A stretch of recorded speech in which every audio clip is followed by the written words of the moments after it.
Hey guitar fanatics, you know, the pentatonic scale is where most of us start when we begin to learn how to play some lead guitar. And most of the time we learn to run up and down the box patterns, but that doesn't really sound anything like what we hear the masters like Joe Bonamassa or Eric Gales or Phil X or of course Eric Johnson play. And who wants to be stuck in a box anyway, right? In this video, we're going to learn some killer pentatonic sequences that the pros use to motor all around the fretboard. And they're totally going to spice up your sound. I've put a PDF of all the sequences that we're going to play today in the description down below. So go get that so you can follow along. While you're there, like and subscribe. And if you really dig what we're doing here, I've got an extensive video course called Next Level Pentatonics. And there's a link down below for that also. I'm Charlie Long. Thanks for checking out the channel. Let's play some guitar. So what is a pentatonic sequence? Well, we can really just use the term scale sequence, and we come up with scale sequences by putting together a specific pattern of notes and then starting that pattern at various places within the scale. Pentatonic sequencing is really useful, and it's kind of necessary to spice up those box patterns, especially from a rhythmic standpoint. Now, by the way, all the examples we play today are going to be in the key of G major. So let's start off with one that's pretty easy, but it's also very cool sounding, and it's a fantastic way to get yourself up and down the neck of the guitar. It's a 4-note pattern that you can play on any set of 2 strings, and we're going to be playing an 8th note and then a 16th note triplet. So if the count is 1, 2, 3, 4, the rhythm would be ba da da da da da da da da da da da da da da. Now, that 16th note triplet sounds really fast, but don't be intimidated because the trick is in the picking pattern. So we're going to be in G major, pattern 1 here. I'm going to be at the 5th and 3rd frets on the high E and B strings. To start things off, I'm going to play the A note at the 5th fret with a downstroke, and then I'm going to play the G at the 3rd fret and the E at the 5th fret of the B string with an upward sweep like this. And we finish that 16th note triplet by pulling off the E note to the D note at the 3rd fret of the B string. So the picking pattern is down, up, up with the sweep, pull off. Down, up, pull off. And that sounds like this.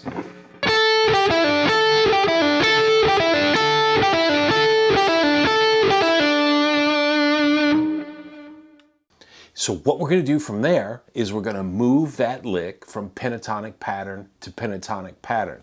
We can play it in the open position. We can play it in the first pattern, second pattern, third pattern, fourth pattern, fifth pattern, and then take it back up the neck. And it's a great way to get yourself from one point on the neck to another, say for instance to climb the neck when you want to get up and reach those screaming high notes at the high point of a solo.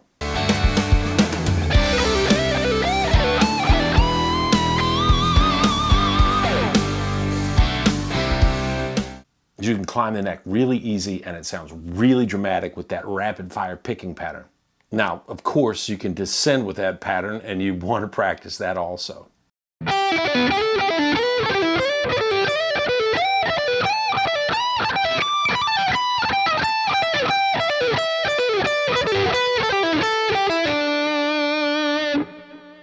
Now, for a couple more variations on this sequence, let's try the following. I've heard Bon Jovi guitarist Phil X use this same lick, but what he does is he skips over patterns. He goes back and forth, and it makes for these wide intervallic leaps that sound really cool. So try this with me. We're going to go up to the 17th and 15th frets at the high E string and B string. So basically we're at G major pentatonic pattern 1. We're going to descend down that pattern. Then we're going to skip down to pattern 4, which is at the 12th and 10th frets, and play that one. Then we're going to jump up to pattern 5 at frets 15 and 12, play that one. Jump down to pattern 3. I'm at frets 8 and 5 on the high E string. Put that all together, sounds like this. Then of course, Phil X being Phil X, he takes that one step further by adding some crazy slides. So he slides downward into that first pattern, downward into the second pattern, which is at the 10th and 12th frets, upward into the pattern at the 12th and 15th frets, downward into that pattern at the 8th and 5th fret. Up to speed, sounds like this.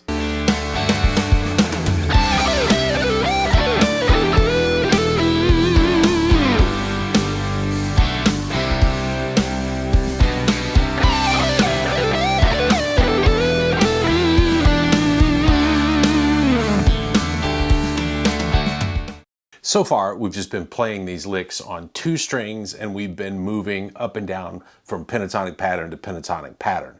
So for another really cool variation, check this out. We're gonna take our sequence through an entire pentatonic pattern, 2 strings at a time. We're gonna go up to G major pattern 5 or E minor pattern 1 at the 12th fret, if you wanna think of it that way.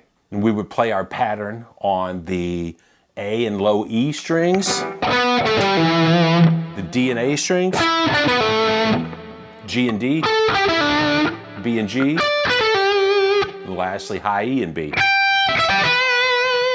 Take it on across.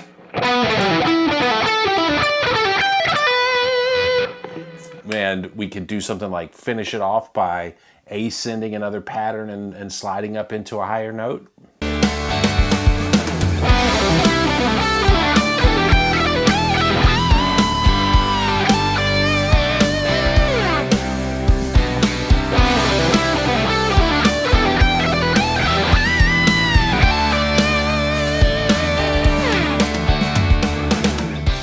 Now that really works as an ascending pattern because of the way the notes lay out and how we're kind of descending with each 2-string cell. For a descending lick, check out this variation. For the descending variation going across all 6 strings, we're going to be moving back and forth between 2 pentatonic patterns. And in this example, we're going to be using the 4th and the 5th patterns of G major pentatonic. So we're going to be at frets 15 and 12 and frets 10 and 12 to kind of get things started. We start our pattern at the G note at the 15th fret of the E string and descend. Once we make it through that 2-string cell, we're going to slide down to the E note at the 12th fret and play through that pattern. Go to the B string, 15th fret, the D note, play through our lick. Drop down to the 12th fret. Play through the lick there, and then continue down the string.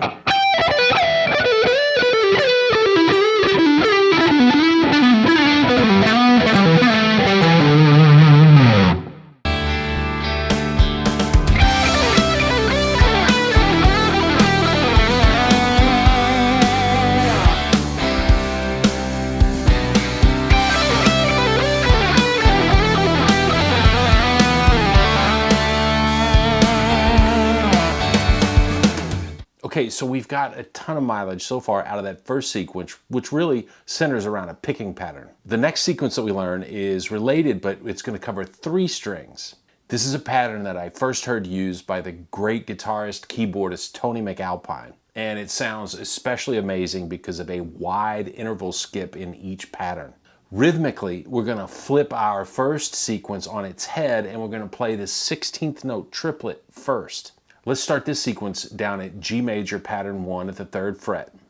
We're going to be on the B string and we're going to play the E note at the 5th fret, and we're going to play it with an upstroke and then pull off to the D note at the 3rd fret. Then we're going to play the B note at the G string with an upstroke, which is really just a sweep from that first note. So we've got E with an upstroke, pull off, hit the B with that same upstroke.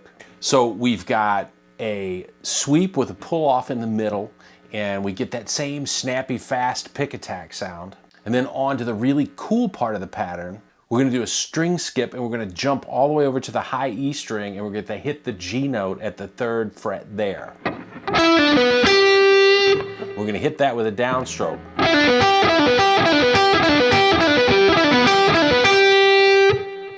So skipping all the way from the B note at the 3rd string to the G note on the high E, that's a 6th interval. Now, we're going to move through the pentatonic patterns again, and that skip, the rest of the patterns, I believe, is going to be a 5th interval, but it sounds awesome also. So let's move this thing up the fretboard. We started at the 3rd fret for pattern 1, go to the 5th fret for pattern 2, 7th fret for pattern 3, the 10th fret for pattern 4, 12th fret for pattern 5. Then we're back to pattern 1, pattern 2, pattern 3, and I'm out of frets.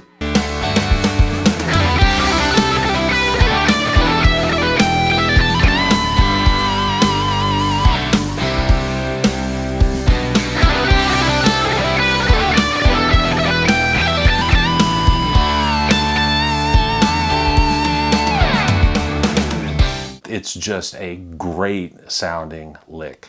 So learning licks is one thing. Putting licks together by integrating them with each other and licks that we already know is the real key to developing a musical vocabulary that we can use anytime, anywhere. I've had students that know lots of great licks, but they couldn't put them together, especially on the spot when improvising or recording, because they didn't practice putting them together. This is super important. Don't think just because you learn some random licks that you're going to be able to whip them out and play them perfectly and integrate them at your next jam session or recording session.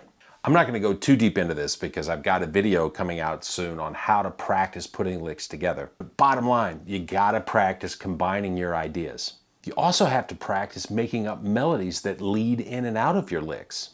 Okay, enough preaching. Let me show you a quick example. What if we take that Tony MacAlpine lick where we play the 16th note triplet first, we're going to play through that a few times, and then we're going to get up into the 12th fret area, and we're going to do our descending lick across the strings where we're combining 2 pentatonic patterns like this. So here's our MacAlpine lick. We start at the 7th fret, 10th fret, 12th fret.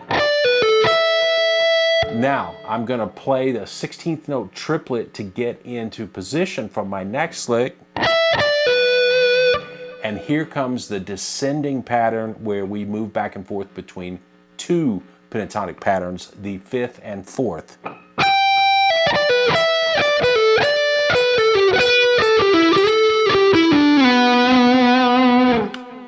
So I used that single 16th note triplet to reverse the beat so that I could go to our original pattern, which is the 16th note triplet first. Here it is a little faster.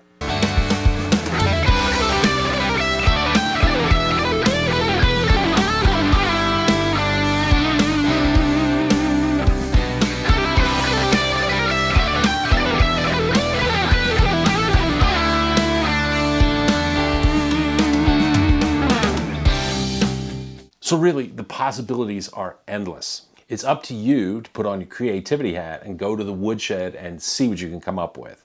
Make sure you're practicing this stuff in all 12 keys. Make sure you're practicing those 2-string licks and 3-string licks on all the string sets across the neck of the guitar. Also, make sure you're practicing over different grooves and different tempos. As always, I really appreciate you checking out the channel. Please like the video, subscribe to the channel for more good stuff every week. Leave me a comment down below. Play hard, have fun, never stop learning. I'll see you soon. Bye.